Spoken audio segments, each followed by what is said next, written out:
काय बाळा, धंद्याचा टाइम आहे आणि तू काय निवांत उभारलास? काय धंदा करायचा नाही का तुला?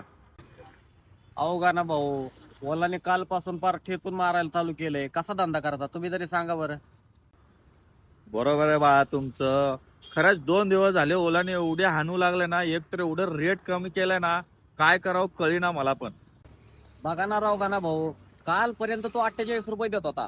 काल 48 वरून 42 वर आला आणि आज 42 वरून 38 रुपयावर आला. मग मला सांगा, 38 मधले 3 गेले, 35 रुपयावर धंदा करता का? बाळा तुम्ही टेन्शनच घेऊ नका हो, आपल्याकडे एक ऑप्शन आहे, मीटर. ते किती देऊ दे पैसे, त्याने ओला न देऊ दे, कोणी किती पैसे देऊ दे, किती रिटर्न न देऊ दे, आपण ओनली एकच घ्यायचं, भाडं उचलायचं, मीटर टाकायचा, विषय संपला. आपलं आपलं पैसे आपल्यापर्यंत येतात, आपले कष्टाचे पैसे, बस. तर मित्रांनो, ह्याच्या आधीपासून तुम्हाला सांगतोय, फक्त मीटरनं चला. आताही मीटरनं जावा, ह्याच्या पुढेही मीटरनं जावा, फक्त मीटर प्रमाणे चला. आणि एक गोष्ट लक्षात ठेवा मित्रांनो, तुम्हीच ठरवा की तुमचं नुकसान करून घ्यायचंय का तुमचं प्रॉफिट करून घ्यायचंय. आणि एक गोष्ट बघा बरं का, ओला आपली मारतोय ना, आपण पण आपण ओलाची त्याची मारायची. मारायची, हा बस. मारण्याचं कसं? ओनली मीटरनंच. हा